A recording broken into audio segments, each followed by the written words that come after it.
Welcome back to the foundry. This evening I'm just kind of doing what we always do when I get a little downtime, and that's working on old trucks. So I got 550 back in the shop, and Rammer up there, he's just supervising. This is my delivery truck, and so I'm working to rig it out, everything I could possibly need for making deliveries and pickups and hauling freight back here to the foundry. And it's got an underbody box here. It's actually a fairly new one, albeit dirty. It's a Byers. And that's where I keep straps and my DOT stuff and whatnot. But if you look close, you'll notice that condensation in there. And what I have discovered, my straps are getting trench foot. They're just mildewy and wet all the time, and then when I get out to strap down a load, I get that mess all over my hands. And I know it's an underbody box and they're next to impossible to keep dry, but what's curious about this box, it doesn't, during the rain, it doesn't get wet when I'm driving. It only gets wet when it's parked in the rain. And so what that leads me to believe is where they have welded that thing up to the bed, I'm thinking there's some holes up there. Somehow or another that water's getting in there, and it's not through this gasket. See, this is totally dry all the way around. So I'm going to pull all this stuff out. It needs to be reorganized anyway. I'm going to clean that box out good, and we're going to find out where all that water's coming from. And in addition to that, I need to reorganize what I carry in the cab. I'm going to pull all this stuff out and get it laid out on my 12-foot workbench. This is a mobile workbench. I just carry it with me everywhere I go. And then I'm gonna go over the gear that I like to carry on a delivery truck. And I'd like to hear if any of you guys are running flatbeds, the type of things you carry. That way, if I'm not thinking of something, that'd be cool. Just drop it in the comments. I think I'll start with this stuff and then we'll work our way to the toolbox. So I like to carry these because I need to be able to clean my hands after dealing with trench foot tarps. And every good truck needs a good set of jumper cables. Now, these are Energizer. You've probably seen them advertised online. I saw these in an ad on there, and you know, those ads are targeted for impulse buys, and I'm not usually I don't usually fall for that, unfortunately, but in this case, I actually needed a good set of jumper cables. So I did my due diligence before just pulling the trigger on them because they're kind of expensive. But I went and read every review I could find, and that's hard to do online because there's so many fake reviews put out by whoever's, you know, offering the product. But this one, actually, I found some real life reviews and people were pretty happy with them, so I decided to give them a shot. I think these are, they're long. I want to say they're, let's see, this bed is 12 feet long. They're longer than that. These must be 20 footers. They're long. And they're a real heavy gauge. And I've used them quite a bit, not just in this truck, but in other trucks. But one good thing about this is you never know if you have to jump something off, how close you can get to it, which side of the truck the battery's going to be on, or if it's a diesel and it's got two, what have you. These will reach halfway across the road. This is something that a lot of people don't think about, and I don't think about it until I need one. And there was one time when I actually needed one, not with this truck, but I was very glad I had that because nobody else had one. And had I not had that, there was a fella that was going to lose his truck. So plus with, I think with DOT regulations, you're supposed to have one anyway. So I always carry one. I've got them in every one of my trucks, even my half-ton parked outside around the corner there. It's got one mounted on the headache rack. My F-250's got one on the headache rack. That truck's got one under the rear seat in the storage compartment. And my F-350 out there's got one. This truck's got one. My forklifts have them. I've got them around the facility on the walls. Like I said, you hope you never need it, but I have actually needed it a couple of times, and I'm glad I had it. Tarps. So I offer flatbed service for my customer that I warehouse products for and make deliveries for.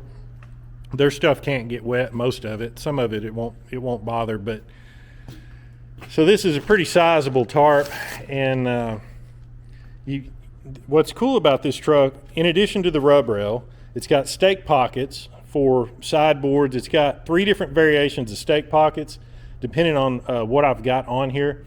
It's got these for the wooden sides. It's got these for some metal sides. And then it's got these, which, you know, with the rub rail, but this one is for a pipe rack that goes on the back of this truck. And then I can lay pipe up on the headache rack back to that one. And I don't have to do that often, but it's nice to know it's there if I need it. Corner protectors.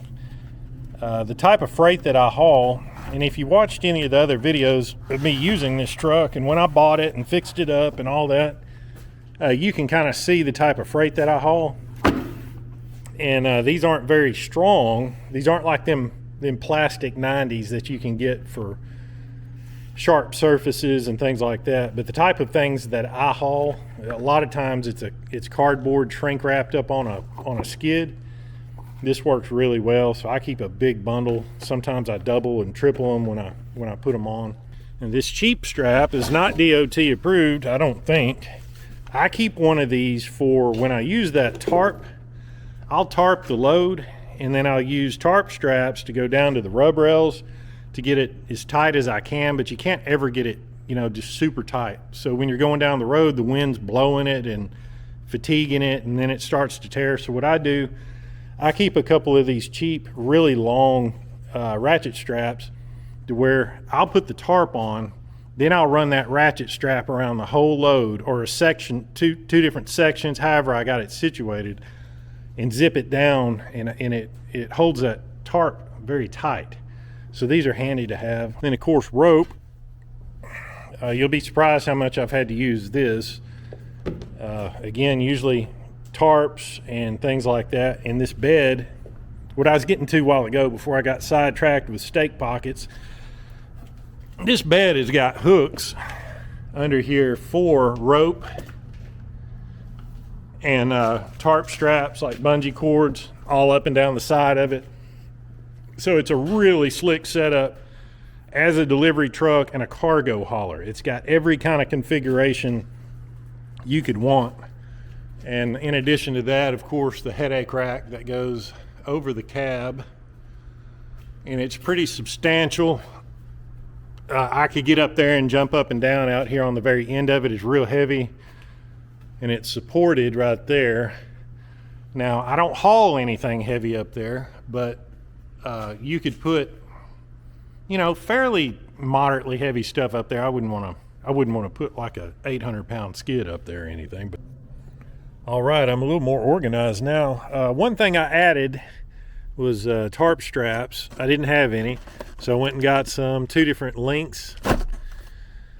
So I think that's it in here. As for the extinguisher, instead of carrying it in here, I think I'm going to mount it bloop right there. Yeah, I think that's a pretty good spot for it. It's tucked away in here, out of the way. Somebody had the same idea because the holes were already here. But yeah, I can't mount it back here because I load stuff just right up against that headache rack. I'm a little suspect of having these studs sticking out here, but yeah, we'll give it a try.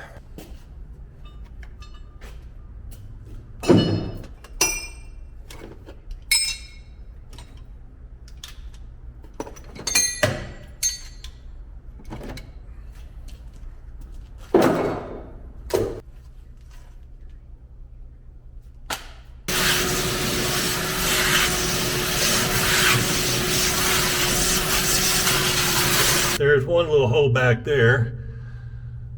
So I think what I'm going to do is I'm going to wire brush those welds and silicone them real good. We'll see how that works.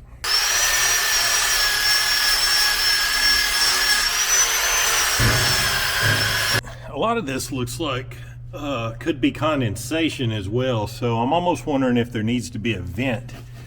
So there's plastic plugs in the back of this thing right there where my finger's pointing.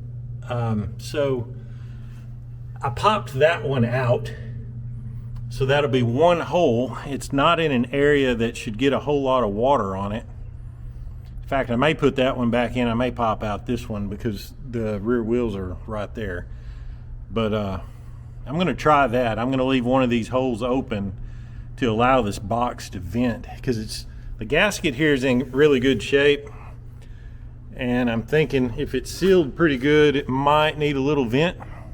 That way, if something gets put in here wet, it doesn't just fester.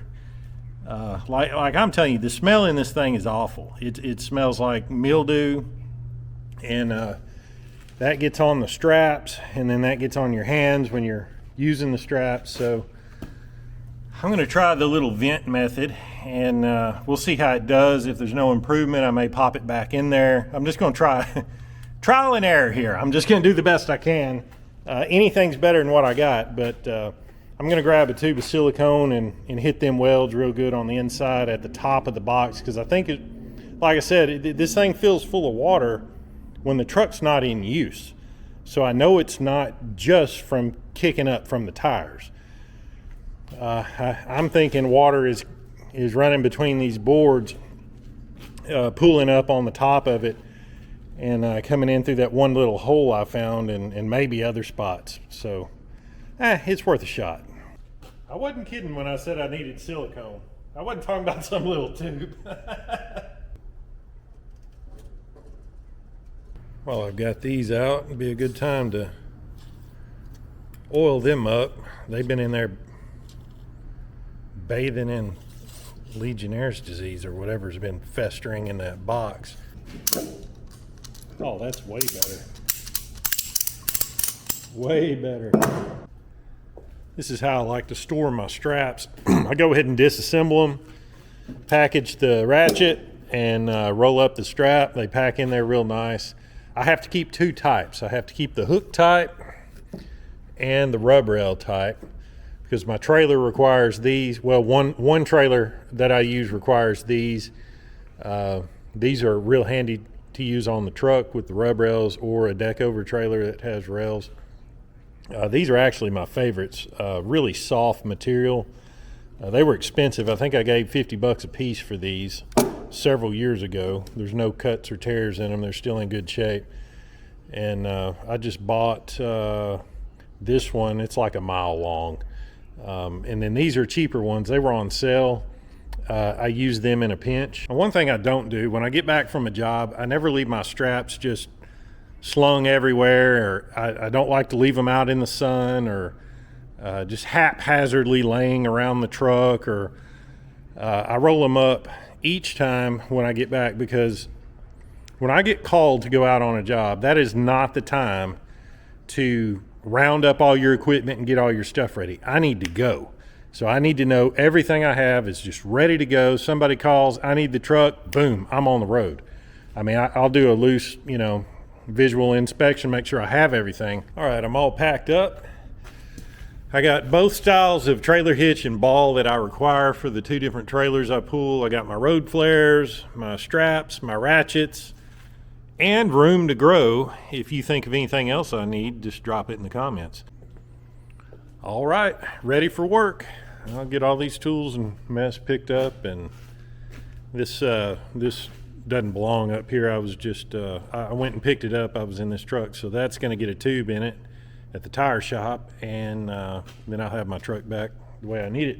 Now, one thing that's absent from this truck are chains and binders, because I don't need that stuff. So there's really no room for it. I don't want to mess with it. I have that stuff at the shop and on one of my other trucks, so if I need it, I got it, but I don't have to have it on this truck, so I just don't want to mess with it. Also, I don't go over the road. My deliveries are fairly local.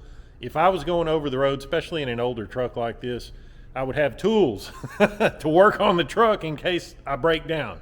But I'm always, within a few miles of the shop, so I don't carry a lot of tools on this truck. That may change at some point, who knows. But anyway, I'm going to wrap this up right here. Thanks for hanging out. See you in the next one.